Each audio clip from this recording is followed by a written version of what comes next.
Hey guys, welcome back to my channel. My name is Lathea and I am a satanic ritual abuse survivor. That's right, you heard me. I am a satanic ritual abuse survivor. That means someone in my bloodline, sacrificed or dedicated me to the pagan god Moloch.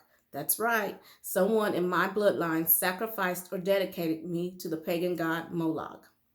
My testimony is extensive, and I'm going to try to put it out to you guys as best as I can. I'm going to start with about 10 years ago, someone had come to my home.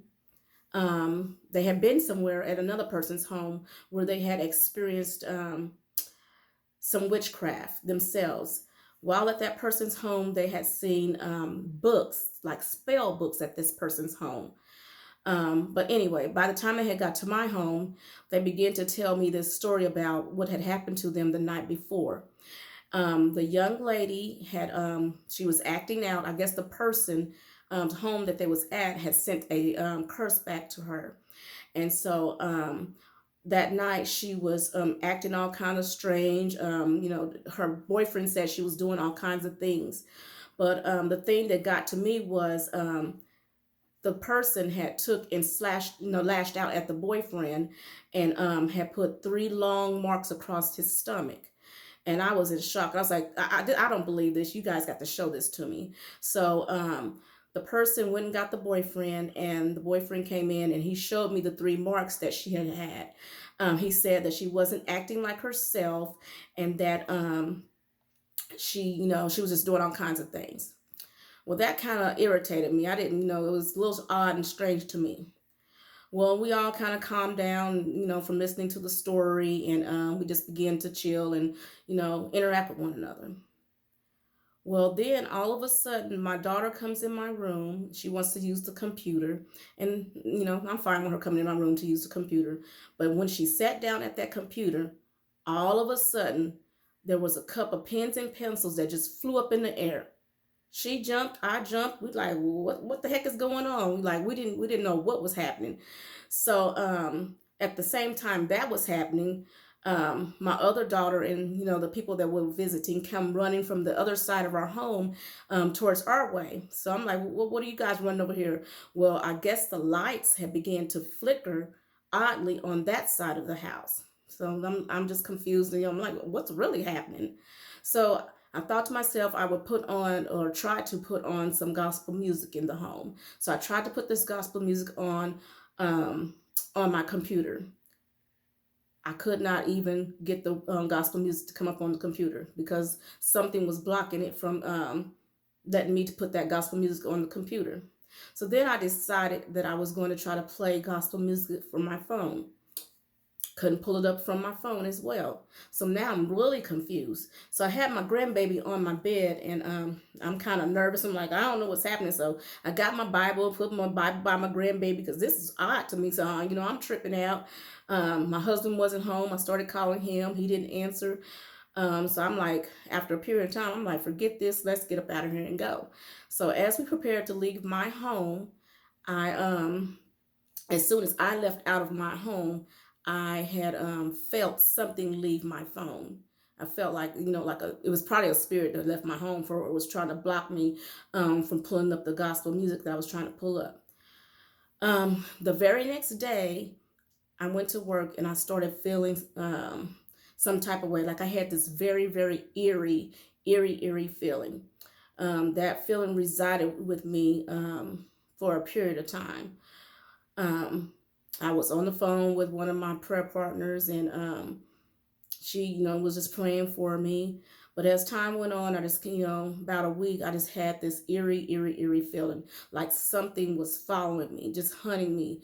I didn't, it was just really weird. I'm sorry. Um, some time went by. Some time went by. I didn't know what I was experiencing. So, again, I just didn't know what I was experiencing. So, guys, you got to forgive me because it's kind of, um, it saddens me whenever I think about what has happened to me. Um, Anyway, some time had went by. I kept going to work. One day while at work, I was sitting at I was doing home health, so I was at work, and so I was sitting at the table, and all of a sudden I started hearing some knocking in the person's wall, and I'm like, heard the sound tap tap tap, then it stopped, and then I heard tap tap tap again, and then it stopped, and I'm like, oh my gosh, what is going on? Then a day or two later, I believe it was, I was in the person's kitchen, and this person's room was in the middle of this very long hall. So I was in the kitchen, and then all of a sudden, the door to the person's home had flew open. It just flew open, and I felt this gush of wind. And at this time, I was on the phone with a prayer partner, and I was telling the prayer partner what was happening. She's like, "Tell it don't come near you." And I said, "Don't come near me, because I don't know what's going on." I'm just like, "Oh my gosh, what's happening?" So that was an experience that I had experienced as this process was beginning to take place. Um, Within my body, I could feel like I was amped up, like something was amping me up. It was tormenting me. It was like a tormenting feeling, but I didn't know it was a tormenting feeling, because what I was experiencing, I had never seen anyone around me experience what it was that I was experiencing. So I didn't know how to approach it. I didn't know who to go to. Like I said, I had prayer partners praying for me, but they did not know at the time the extent of my situation. Um, I had many nights of feeling as though something was coming into my body, and then feeling like it was leaving. Sorry, guys. I've had many instances where something was coming into my body, it felt like, and then something was leaving my body. It was many nights that I had felt like I was very, very cold, like I didn't even have a soul within me. It was just very, very tormenting. I had this feeling of like I was burning on the inside, but I couldn't explain it to anyone. It was just like a burning feeling, and when I would tell people and they didn't understand what it was I was going through. Um, then one day I started telling my one of the people at my job, the coordinator. I started telling her about my what was happening to me, and she was like, maybe you should go to deliverance ministry. I'm like, deliverance ministry? What is that? I don't know what a deliverance ministry is. And so she gave me the name of a church to go to.